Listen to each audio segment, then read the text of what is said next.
The stairs of the condominium. It's not that he was late, but if he had waited a few more minutes, he certainly would have done it. He threw his backpack on his shoulders and pressed the elevator button again, but from what he heard the cables moving and the engine running, he didn't reach the floor. There were only 3 floors. He preferred to use the stairs. When he opened the door to the hallway that led to the first hallway, a motion sensor immediately turned on the light, giving way to the opposite door that led to the other half of the floor. Listening carefully to see if the elevator was arriving, only the sound of the engine echoed and the posts spread across the floor, but there was no sign of it coming. He then entered and closed the door behind him. The moment I did and click and made the sensor turn off the lights. The wait wasn't very long. It was very dark around them, black and almost suffocating, a little claustrophobic. He flapped his arms anxiously and instantly felt like an idiot when the lights came back on. He thought it best to hurry if the light from the upper floors and break before reaching the perimeter of the sensors below. I can go down some stairs in very intense darkness. Each floor was separated by 3 flights of steps, 6 to 7, that always turn to the right.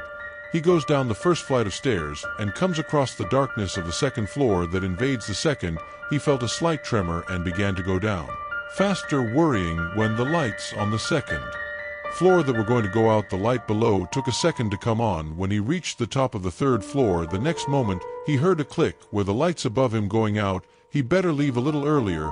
He thought, like last time, it was kind of dark in the middle. He quickened his pace and became more nervous than he thought. Curiously, this time the top light went out before the 3rd run was completed, resulting in 2 seconds of darkness.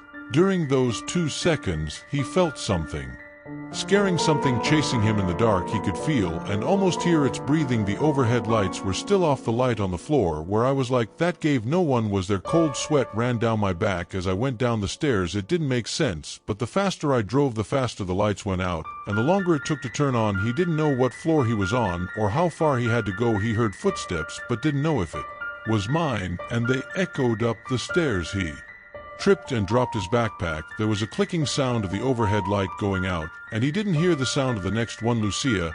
He bent down and felt the floor behind his backpack. I realized that his breathing, no matter how loud it was, didn't mask the horror that was slowly approaching behind. Something unstoppable. Whatever happened, the lights came on, and he saw "keep" painted on the wall. Finally, the basement. He picked up his backpack and felt a slight warm movement on the back of his neck. Without even having the courage to check if there was really someone behind me, he ran towards the exit door, and the more he ran, the further away the door got. He got desperate. Something ran down his face. It could have been sweat or tears, but I don't remember starting to cry. It didn't take long for him to reach the doorknob, the last push. Then he let out a groan that almost sounded like a scream of terror. If he took one more second to reach the doorknob, the light could go out and I would die. Suddenly, I turned to see what it was. Click.